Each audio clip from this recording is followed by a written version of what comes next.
not merely a race. We go into space because whatever mankind must undertake, free men must fully share. Friendship 7, a real fireball outside. I can remember, though, thinking that if it's the heat shield tearing up, I'm going to feel the hot heat on my back very soon. Was there really a secret Russian space disaster? Why was a cosmonaut the first in space? And how did the first man to walk on the moon almost become America's first space fatality? He says he is separated from the Agena, and he's in a roll, and he can't stop it. The Wings of Mercury. Next, on SPACEFLIGHT, the countdown has commenced.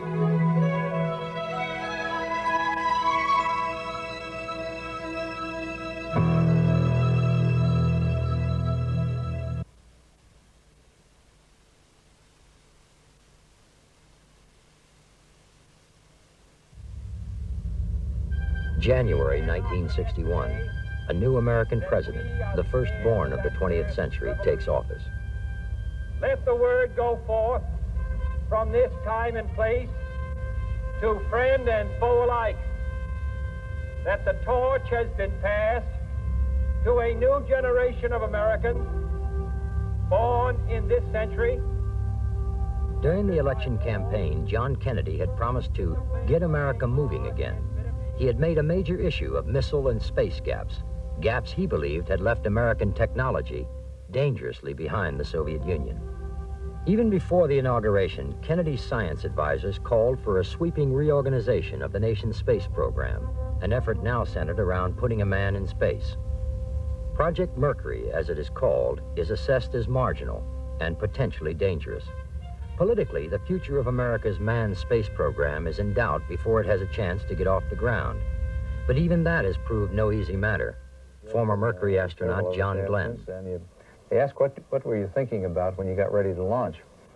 And I think a standard answer for all the group has become, how do you think you'd feel if you knew you were on top of that thing built by the lowest bidder on a government contract?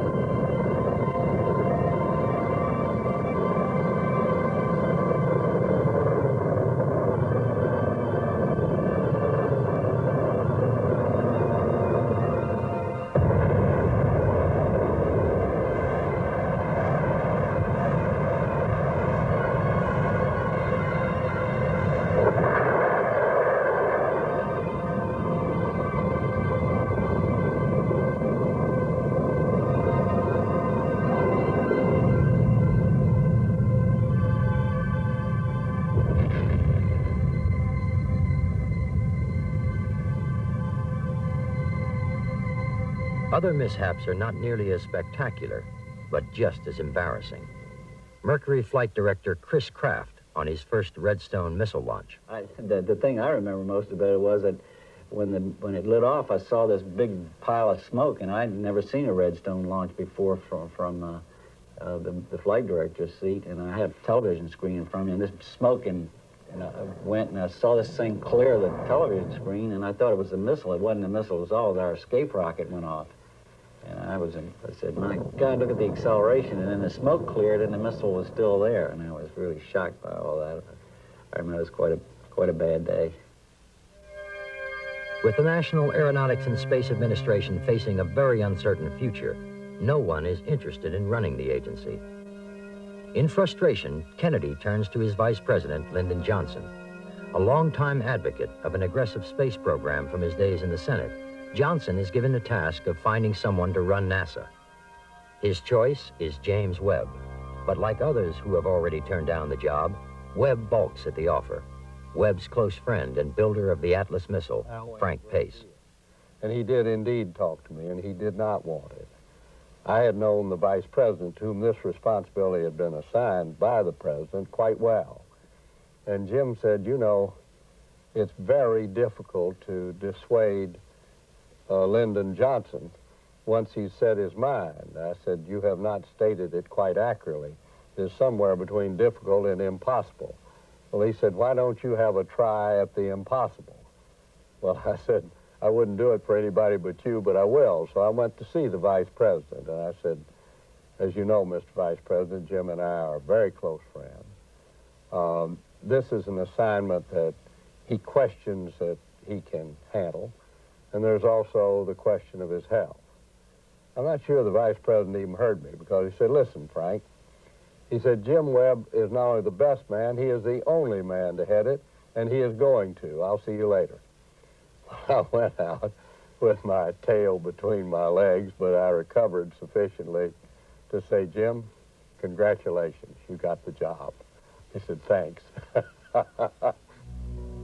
In the Soviet Union, Premier Nikita Khrushchev already has in place the man who will run Russia's space program.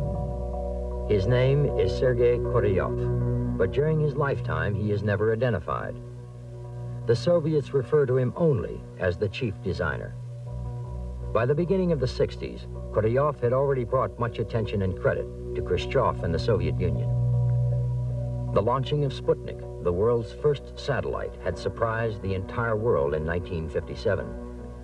By 1959, the Soviets had reached the moon and photographed its backside with a mechanical probe. These were widely publicized achievements, but what was not shared with the world was what Soviet space observer Jim Oberg believes was Russia's first space disaster, an accident that still today has never been confirmed or denied by Western intelligence. One particular catastrophe that was definitely caused by political pressure involved a space shot while Khrushchev was pounding his shoe at the United Nations back in October 1960. This was a case where a rocket was supposed to be fired, but it didn't fire when the button was pushed. So the general in charge ordered the people out to the launch pad to check out the missile. The safe thing to do is to wait and drain the propellants out and wait several hours. And an explosion occurred, and dozens of people, including the general, were killed. Korolev himself was probably there, probably at the launch pad in the bunker, and escaped death only by a hair's breadth. Despite the dangers, both Soviet and American test pilots push ahead in their race to be the first in space. For both countries, much of their training centers around the possible adverse effects of weightlessness. In America, the competition is among 7 ambitious young men, the Mercury astronauts. Alan Shepard. I don't think it would be a surprise to you to find out that there was a tremendous amount of competition. It was a situation in which there'd been competition in the selection process. It was interesting in that that all of us did work together in the engineering aspects of it. We each had separate assignments, and we would have meetings and bring in things that we had discovered or learned or redesigned or changed during the early days. So there was a camaraderie associated with that, but on the other hand, each one of us knew that only one guy was going to have the first flight. So the competition was there, underlying everything. Despite the internal rivalry, the American astronauts closed ranks on rating the Mercury spacecraft.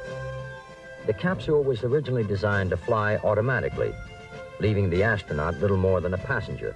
But with 7 test pilots, the issue becomes who will have control. Deke Slayton.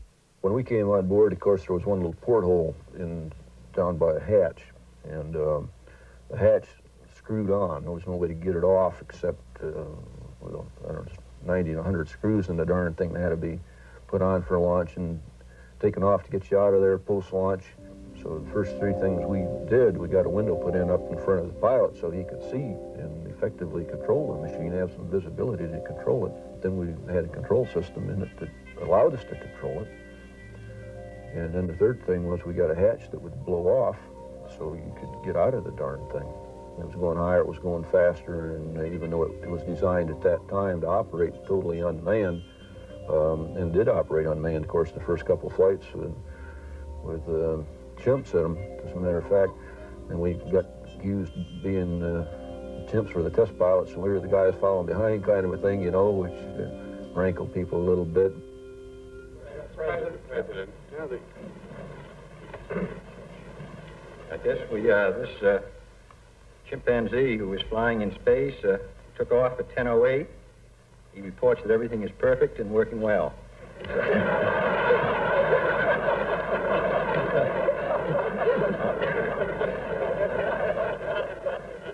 We had a lot of interesting times then because we had a mishap in that flight that caused the spacecraft to land several 150 miles or so downrange from where we had intended to pick it up, and it was about to sink when we got there, and the monkey was very unhappy about having been hit in the fanny with 17G, and he quit working for a while, and it messed up our equipment, and the equipment was shocking him when it shouldn't have been shocking him, and we had a very unhappy monkey or chimpanzee when we got to him in the recovery operation.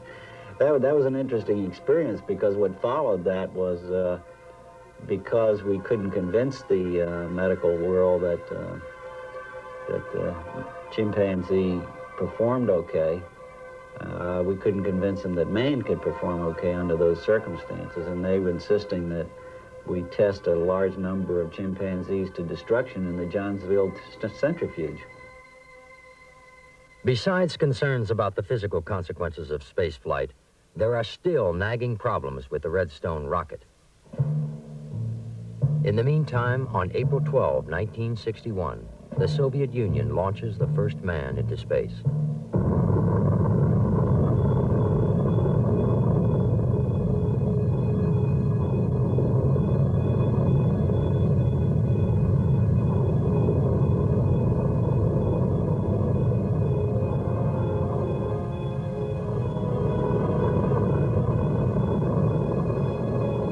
He is 27-year-old Yuri Gagarin of the Russian Air Force. In his automatically controlled spacecraft, Gagarin makes one complete orbit around the Earth. Less than 2 hours after launch, this new Columbus of the space age is safely recovered and returns to a hero's welcome on a global scale. America, already behind, had lost yet another lap in the race for space. President, a member of Congress said today that he was tired of seeing the United States second to Russia in the space field.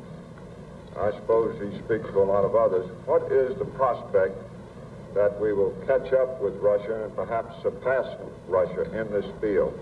However tired anybody may be, and no one is more tired than I am, it is a fact that it's going to take some time, and I think we have to recognize it. They secured these large boosters, which have led to their being first in Sputnik and led to their first putting their man in space. We are, I hope, going to be able to carry out our efforts with due regard to the problem of the life of the man involved this year. But we are behind. Kennedy reacted rather strongly to the Gagarin flight. It was a slap in the face to him. He had come into office with the image of a young and virile and vigorous man who was going to get the country moving again. Had found the first couple of months of his administration frustrating. Political scientist and longtime observer of America's space program, John Logsdon, began to become aware of of the growing need for some sort of U.S. involvement in Southeast Asia. Even back in early 1961, we were talking about Marines in Laos. The Gagarin flight was a positive achievement by the Soviet Union, and then just a few days later, the United States helped a group of Cuban emigres who had been kicked out by Castro to land on the beach at the Bay of Pigs, and then left them to be captured or killed without the kind of U.S. air cover that they had anticipated. At the same time, the Soviets did something very positive. The United States looked like a second-rate operation in the eyes of the world. 3 weeks after Gagarin's flight, NASA prepares to launch its first astronaut into space. Alan Shepard had won the Mercury competition, but lost the global race to Gagarin.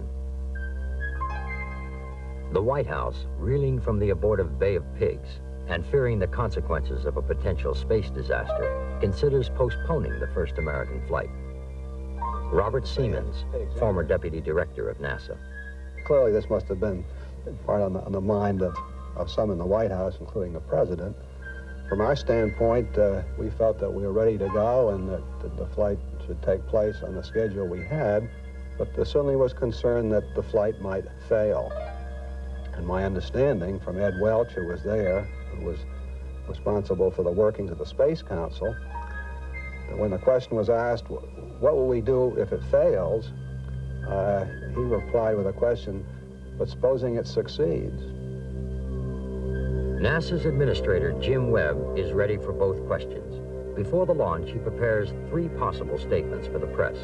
One if the flight succeeds, a second if Shepard has to eject but survives, and a third if the astronaut is killed. Alan Shepard. I guess basically, first of all, you, the pilot, are interested in number one, does the thing have enough thrust to get off the ground? And number two, is it going to accelerate me to the point where I'm not going to be able to cope with it during the launching phase? Having satisfied yourself that you're going to be able to do that, then really it becomes more a matter of being concerned about controlling the vehicle in the case of a malfunction rather than just the utter enormity of this. You know, if a redstone blows up, you still lose your life if you don't react properly.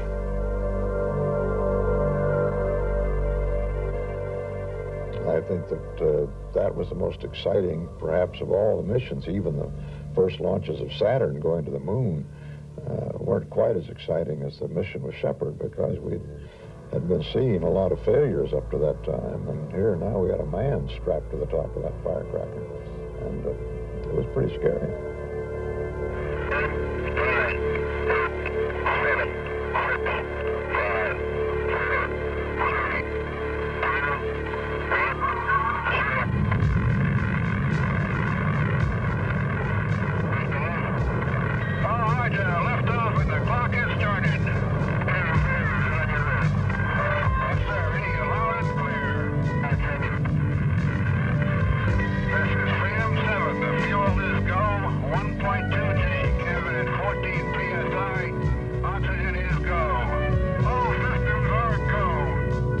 Most of the time, something's happening.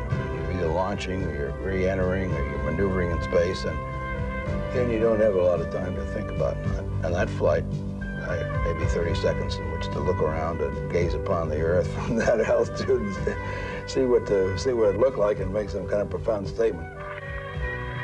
On the periscope, what a beautiful view. Shepard had been hurled some 116 miles into space and back to Earth on a suborbital flight lasting only 15 minutes. Main chute is green. Main chute is coming unraised and it looks good. In engineering terms, the mission is anticlimactic following Gagarin's orbiting flight of nearly 2 hours. But for a relieved America, it is an unqualified success. Johnson mentioned several times as my wife and I were riding with him in an open car down Pennsylvania Avenue going from the White House to the Congress, Capitol Hill. And there was literally hundreds of thousands of people, I don't know, just all lined the streets and waving flags. And a comment by Johnson several times that I was a famous man. You know, where are all these people coming from? I thought, you know, you're going to be famous. And finally reached the steps of the Capitol. He turned to me and says, matter of fact, he says, you are a famous man, he says. And then, let me give you a little advice, he said. In the years ahead, now that you're a public figure, let me tell you, never pass up the opportunity for a free meal or to go to the men's room. Typical Johnson. With the success of Shepard's flight, Kennedy's administration has at last a positive American achievement. Alan Shepard, the members of the House and Senate Space Committee who are with us today, and this decoration, which has gone from the ground up here. Recognizing the immense international prestige of space, John Kennedy makes an extraordinary public challenge to the Russians. With only 15 minutes experience in suborbital flight, Kennedy ups the ante by committing America to landing a man on the moon. We take an additional risk by making it in full view of the world. But as shown by the feat of astronaut Shepard, this very risk enhances our stature when we are successful. But this is not merely a race. Space is open to us now, and our eagerness to share its meaning is not governed by the efforts of others.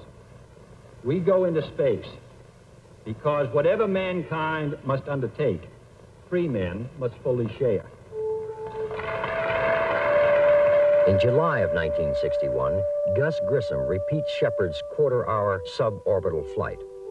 The flight itself is successful, but after splashdown, the escape hatch blows prematurely. The spacecraft sinks to the bottom of the Atlantic Ocean, and Grissom nearly drowns. Whether Grissom accidentally triggered the escape hatch or it mechanically malfunctioned has never been answered. Following Grissom's flight, the Soviet Union counters with yet another impressive space achievement. Cosmonaut German Titov orbits the Earth 17 times in a flight lasting more than a day. Neither Shepard nor Grissom, launched atop a Redstone rocket, had reached orbit. That requires the larger Atlas intercontinental ballistic missile, a missile with a history of development problems. The man responsible for building the Atlas missile, Frank Pace. Be down there at the Cape to wonder whether that thing was going to go off, to realize that we ourselves had put 40,000 different parts into it, and there were thousands more that came from other places, and that every one of them had to work to get that thing up. I got news for you. That shakes you. I was sitting there really sweating. It is John Glenn who will first attempt to ride atop the Atlas. It sounds very elementary right now, but on my flight, which was the first orbital flight, the things that we were trying to determine, one of the basic things I was to come back with were measurements, hopefully, on what happens to man's senses in space flight. And there were some doctors at that time wrote very seriously about the fact that in weightlessness for a number of hours, your eyes would no longer need to be supported by the structure under the eyes here and the muscle structure there, and would your eyes change shape slowly as you're in orbit for a while, and would this wreck your vision? Some of the doctors had predicted that in the weightlessness of space flight, the fluids of your inner ear would be moving just random motions instead of being held down by gravity as they are right here. And they felt that when these random motions occurred, it might make you so nauseous you would not be able to even make an emergency re-entry if you found it necessary to do that. So I carried along with me little Tygan tablets to take if I started feeling a little queasy. And then they had designed a syringe, a needle, with a spring-loaded needle that if I found I needed this, I could take it out and take the safety catch off and hit my leg with it, and it would drive the needle through the suit into my leg and inject the fluid. All recorders to fast, T-minus 18 seconds and counting engine start. Godspeed, John Glenn. 10, 9, 8, 7.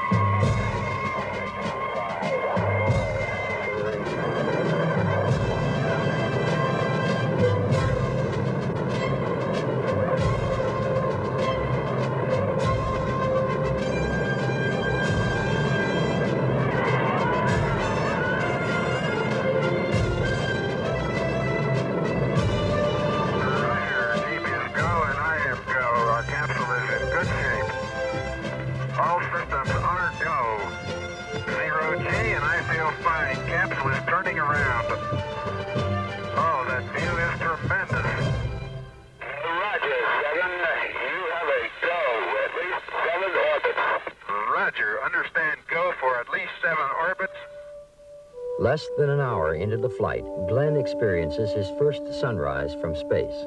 As dawn approaches, he discovers himself traveling in formation with thousands of mysterious fireflies.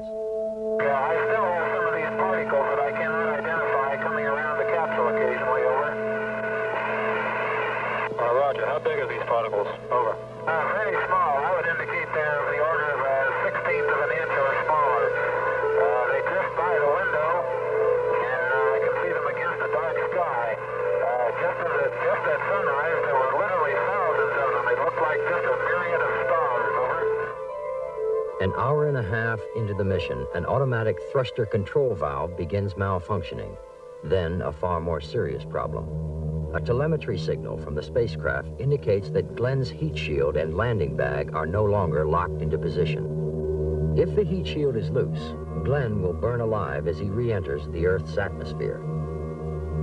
At Mercury Control, fellow astronaut Alan Shepard. Like every other emergency that has happened, you really need to understand and verify as closely as you can what component has failed. Then how to counteract it and really not get John involved, because he had plenty of things to do. He had a full flight plan like everybody else. And not to get him involved in the decision until such time as it became necessary to make specific recommendations. We we are recommending that you leave the retro package on through the entire re-entry. Do you read? This is Friendship 7. What is the reason for this? Do you have any reason? Over? Not at this time. This is the judgment of Cape Flight. Roger. Say again your instructions, please. Over. It didn't take any brilliant deduction to know that they were indicating that they had had a signal that something was wrong. And I was a little aggravated at the time, I guess, that they didn't just come right out and tell me what it was. If the heat shield is loose, only the retro pack and its 3 metal straps will save Glenn from a blazing inferno. As Glenn re-enters the atmosphere, all radio contact is lost. Go ahead, Cape. You're going out.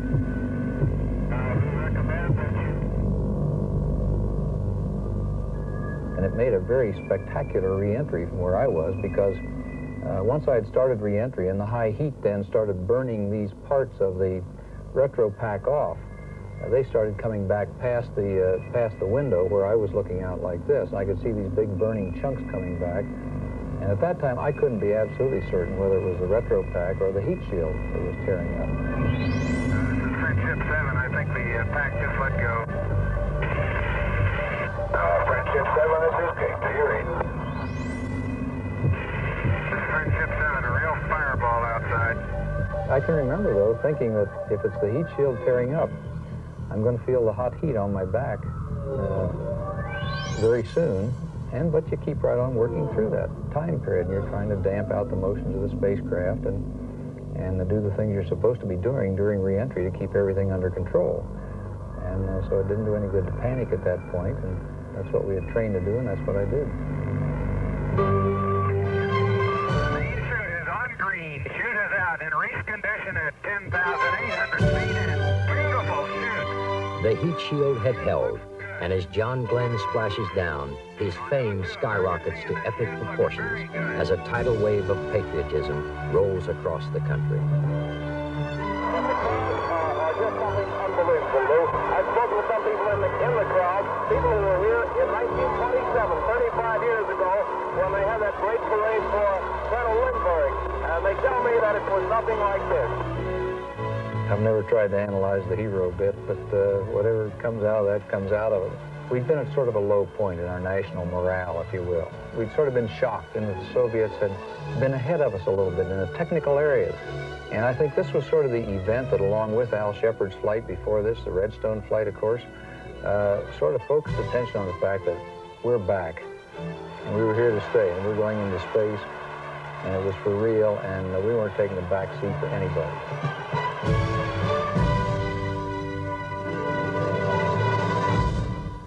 While Glenn enjoys his triumph, Deke Slayton fights a losing battle against medical doctors and NASA's administration. Scheduled for the next orbital flight, he is suddenly grounded for an erratic heart rate, a condition NASA had known about for 2 years.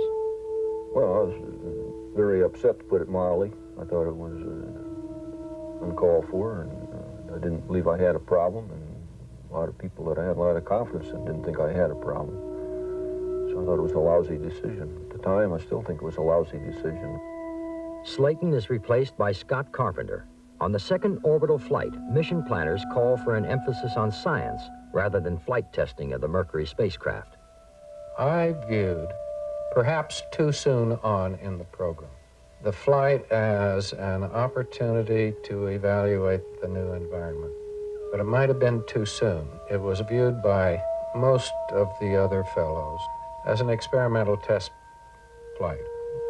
We were there to evaluate the machine that got us there. And my first interest was to evaluate where I was and not the machine that got me there. I was very intrigued by the particles John had seen and had called fireflies.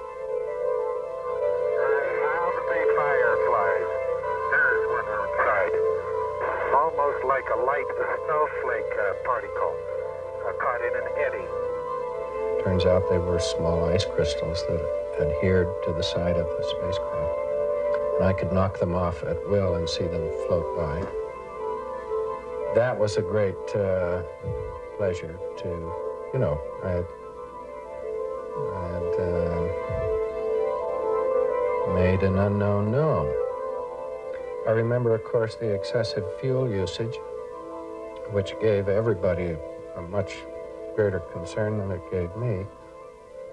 With his attention focused on experiments and solving the mystery of the fireflies, Carpenter's fuel consumption exceeds the flight plan. Then an automatic stabilizing system malfunctions. Preparing for re-entry, both manual and automatic fuel systems are mistakenly left running, further consuming fuel that is now reaching a critical level. My fuel, I hope, holds out. There is 1G. Soon after, Carpenter sees smoke drifting through the spacecraft.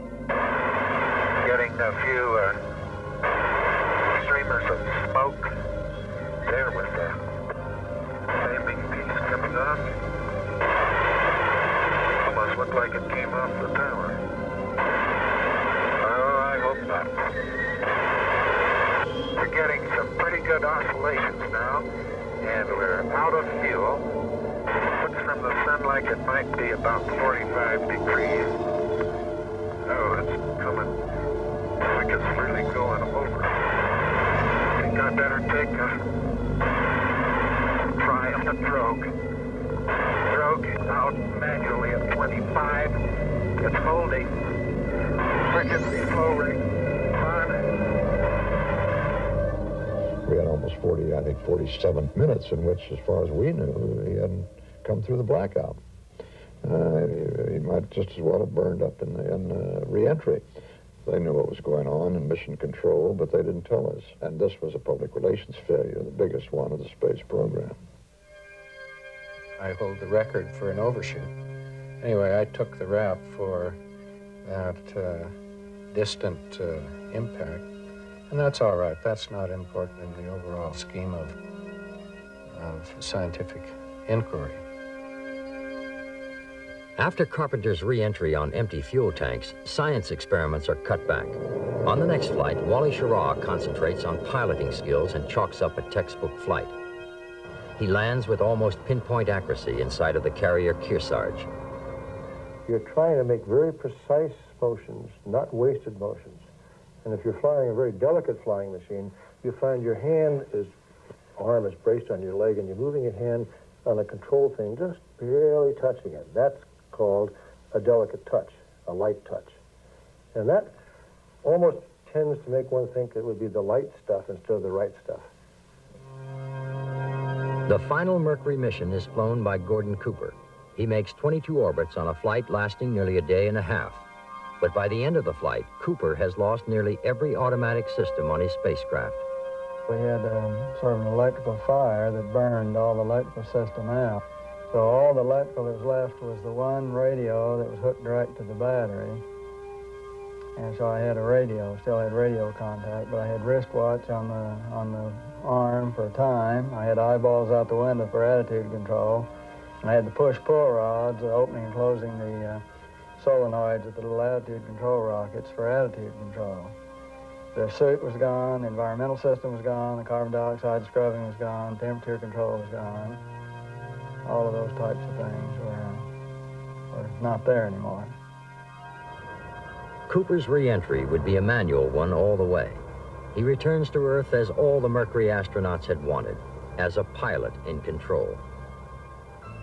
Despite the national adulation over the adventures of the Mercury astronauts, the Soviet Union is still far ahead in the space race. Between the American flights of Carpenter and Schirra, the Soviet Union launches 2 spacecraft into orbit, flying them in formation. After Cooper's flight, the first woman flies in space, cosmonaut Valentina Tereshkova.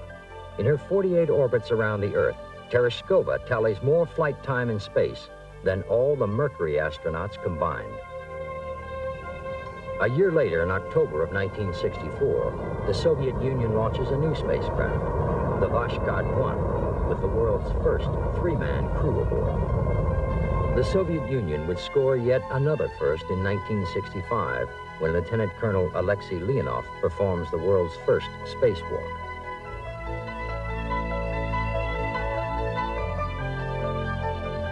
As the space race continues to heat up, the second group of American astronauts is announced to the world in 1962. Test pilots who had once scoffed at the idea of a man in the can now clamor over the chance to fly to the moon. Searching for a winning edge, the Air Force sends its pilots to charm school. Graduate Mike Collins. Charm school. Well, the Air Force thought that not only should they prepare us to be test pilots, but if we were going to go off to NASA and be astronauts, we should have certain social skills as well. So they ran a short course. I think we came back to Washington for a couple of days, and they told us that you're supposed to wear socks like this that go on forever, and no one wants to see hairy legs, and therefore you would flunk the NASA test if you didn't have on these kinds of socks, and you had to hold your hands on your hips this way and not that way, because people you don't want to talk about hold them the other way, and so we learned a lot of useful skills such as that in charm school. This second group of astronauts trains for the new two-man Gemini missions, a stopgap engineering measure between Mercury and Apollo. On board Gemini's first manned shakedown flight are astronauts Gus Grissom and rookie John Young. The Gemini was very small and compact. For a while there, we called it the Gus-mobile because Gus was really the only guy who could get in it and close the hatch without hitting him on top of the head. It was that crowded. It was like sitting in, as I say, sitting sideways in a phone booth. It was really tight. It was a pilot spaceship. Every control in there was right at your fingertips. The displays were just optimum for the job that we had to do, which was ascent, entry, and rendezvous.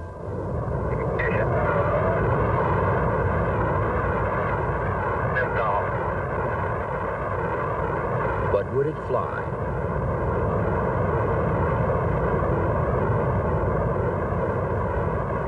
Young and Grissom's task is to find out.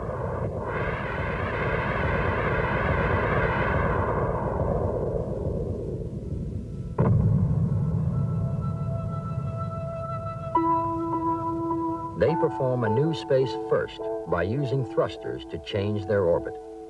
This maneuver is the secret to rendezvous, docking, and reaching the moon. Young has also brought another secret with him into space, an unauthorized and smuggled sandwich. Well, we're over the middle of the Pacific Ocean on our one night orbital pass. The sensors that we're using to align the platform weren't working right, so we weren't getting a good platform alignment. Of course, Gus was somewhat nervous about that because we knew if we didn't have the platform aligned properly, when we fired the retro rockets, we might be pointed in the wrong direction, which would leave you up there for a long time. So we're very nervous about that. And as we came over that part of the ocean, I knew that until we got in daylight and could see which way we were supposed to be aligned, it was really no sense worrying about it. So I handed Gus a corned beef sandwich and said, "Here, try this while you're thinking about how to get this platform aligned."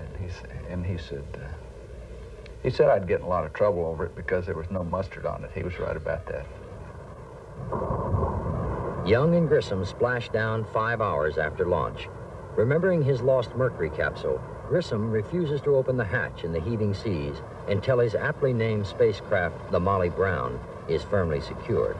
Grissom, in the meantime, has lost his breakfast, but not his spacecraft.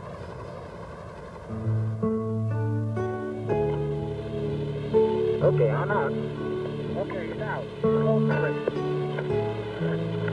Responding to the Soviet Union's first spacewalk, astronaut Ed White steps out to greet the vastness of space on the second Gemini flight. Okay, I rolled up. I'm rolling to the right now. Under my own influence. There goes looks like a thermocloth, Jim. It is. Now I'm coming above the spacecraft. I'm coming back down now. I'm under my own control. I feel like $1 million. I'm going to pick up. White's glide through space would be the adventure of his life.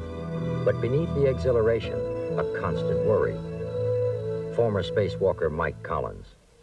If someone outside during a spacewalk became incapacitated, even partially incapacitated, you really had no choice but to unplug them and close the hatch and come on home by yourself, because there was no way that you could get an object as large as an inflated pressure suit with an immobilized person inside, stuffed back inside the small right-hand seat of a Gemini. It was hard enough when the guy inside the suit was operating at 100% capacity. He still had a tough time getting himself forced back down into that seat with enough overhead clearance to close the hatch.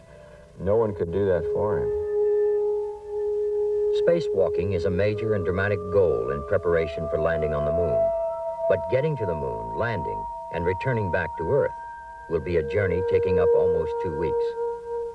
Could the human body survive in a weightless environment for that long? The answer comes with 2 long and very unglamorous duration flights. Pete Conrad.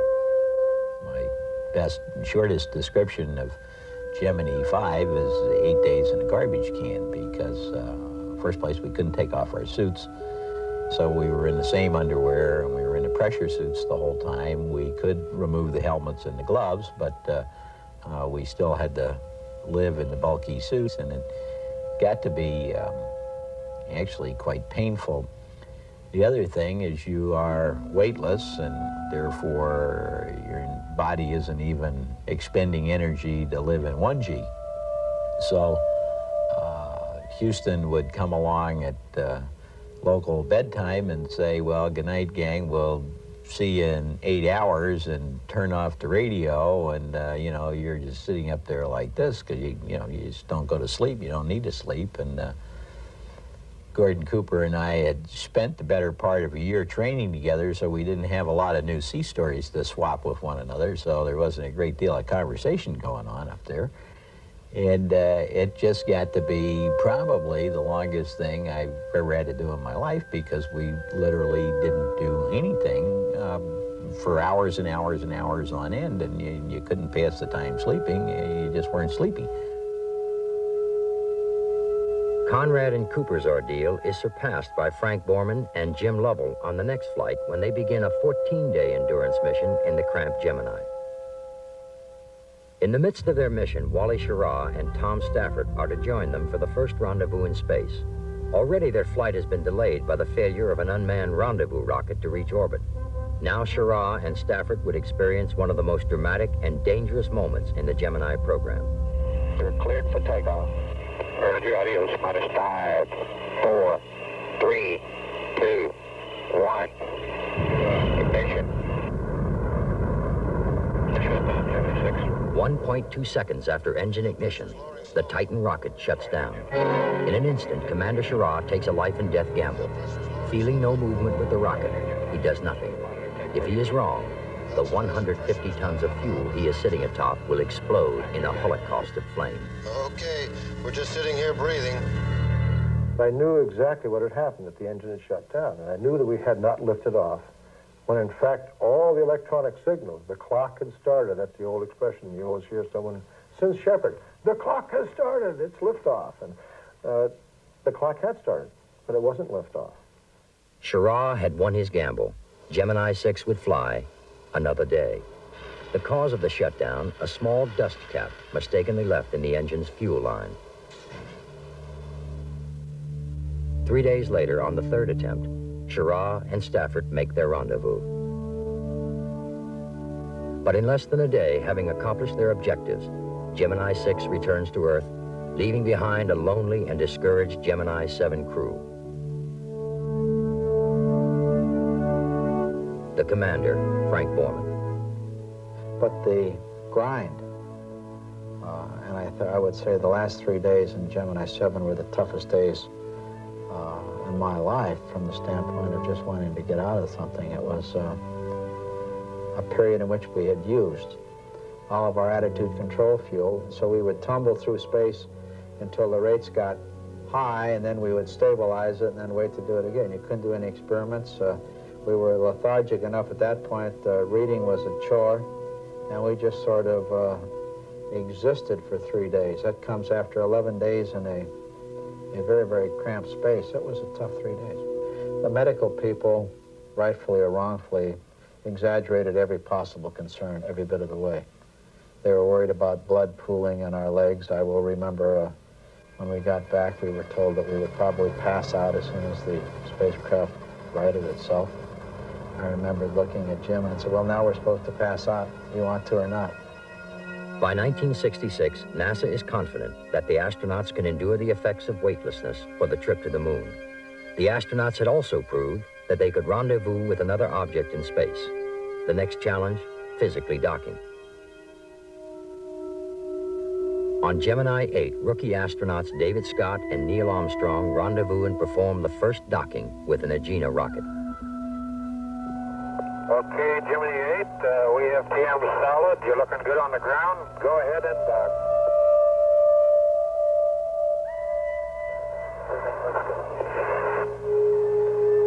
And he's really a smoothie. Well, Roger. Hey, congratulations. This is real good. Okay, just for your information, the Agena was very stable, and at the present time we're having no noticeable oscillations at all.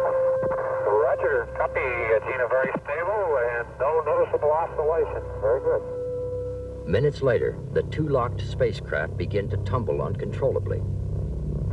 Well, we got serious problems here with the controller coupling end over end, but we're disengaged from the Agena. Believing the trouble is with the other vehicle, Armstrong pulls away. But the spinning accelerates and soon reaches a horrifying 60 revolutions per minute. CSQ flight.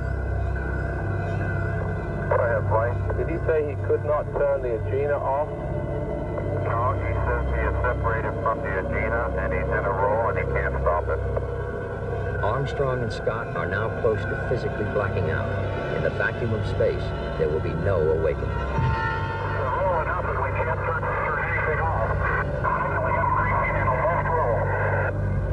Guessing that a thruster is somehow stuck open, Armstrong tries a desperate maneuver. By using his re-entry thrusters, he slows and steadies the spacecraft.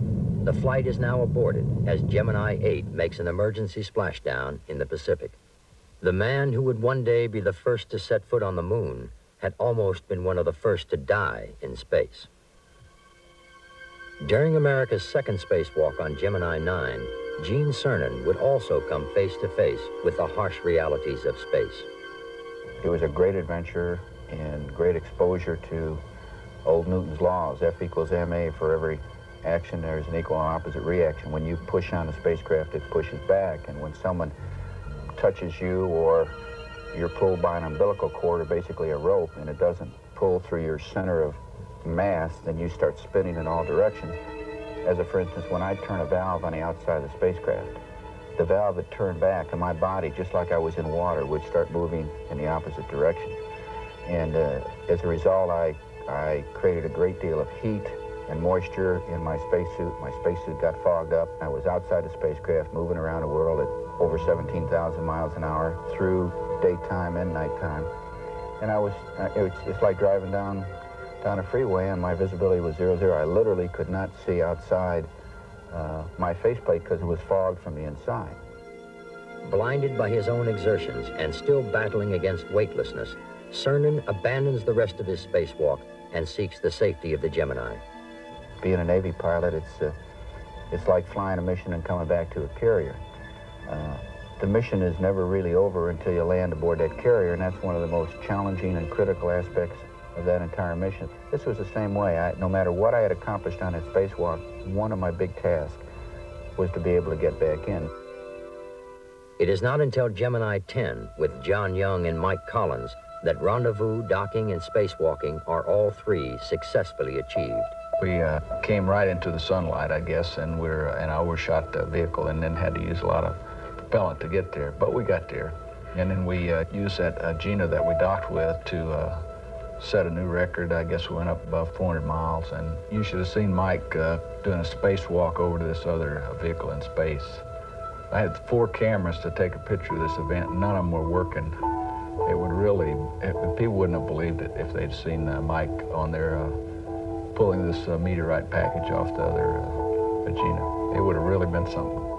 When I got where I was going, I slipped off and I went floating, tumbling out in space. I wasn't sure where the Earth was or where the Gemini was or where the Agena was, and that was just a very exciting kind of a feeling for a minute until I finally got things back under control, and I came in, returned to the Gemini, and tried it a second time, and the second time we floated over a little better and got the package and brought it back. But it's a spectacular view after a day or so of looking out of a very narrow little window. Suddenly you're actually out in the universe. There you are. It's all around you. You can see the Earth, the black sky, the Agena, the Gemini. You really feel you're in space.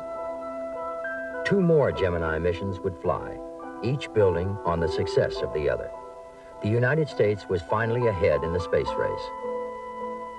After Alexei Leonov's spacewalk, not another Soviet manned mission would fly for the duration of Project Gemini.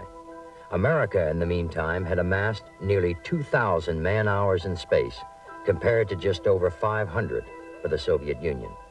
What had happened? How had the Soviet Union, once so far ahead, fallen so far behind? Jim Oberg believes that Nikita Khrushchev's emphasis on firsts was the unraveling of the Soviet space program in the 60s. The man in space flights, one man for an hour, then another man for a whole day.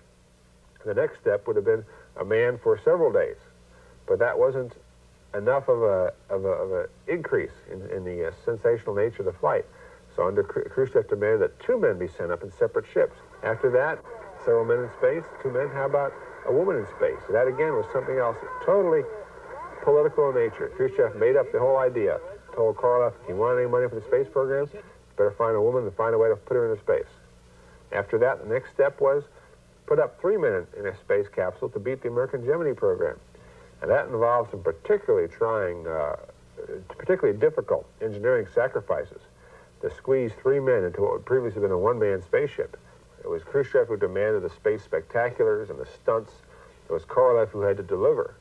And ultimately, after several years of that, his reach exceeded his grasp, and he began to experience both technical failures, and his own health was ruined. Khrushchev himself was overthrown for that and other reasons, and at the end, it was all ashes.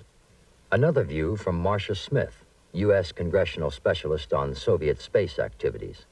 Well, in a sense, most technological programs are dead ends because you learn things in one program that tell you how to do your next program better, and so you don't continue it. So the Vostok series became Voskhod, and then that series ended, and then they started with Soyuz the same way Mercury ended, and then Gemini came, and it ended, and Apollo came, and it ended. So I'm not sure that's a downside, but it is a fact of life. Whatever the reason, the Soviet space program had come to a near halt. In contrast, American efforts with Gemini pointed a seemingly clear path to the moon, a journey that had started in 1961 with the first manned Mercury flights. Ahead for both sides would be triumphant and tragic events. But for America, never again has the excitement and awe of spaceflight stirred a nation as did the adventures of the original 7 Mercury astronauts. In 1984, 25 years after their first press conference, they gathered again in Houston, Texas for a reunion. There they found a public still full of wonder for men who had risked their lives in the heavens. Carpenter and Glenn flew only their 1 Mercury mission. Scott Carpenter shifted his attention to undersea adventure. The popular John Glenn entered national politics. Gordon Cooper flew both Mercury and Gemini flights before retiring. Wally Schirra was the only astronaut to fly Mercury, Gemini, and Apollo missions. Gus Grissom, represented by his wife Betty, died on the launch pad in the Apollo fire of 1967. Alan Shepard would be the only Mercury astronaut to walk on the moon. The medically grounded Slayton would wait 15 years before regaining flight status to fly on the final Apollo mission of Apollo-Soyuz. There are those who believe our destiny awaits us in space. If so, we owe our future in some part to these men, the wings of Mercury. Could I see a show of hands of those of you who'd like to go up in the space shuttle? Two hands together.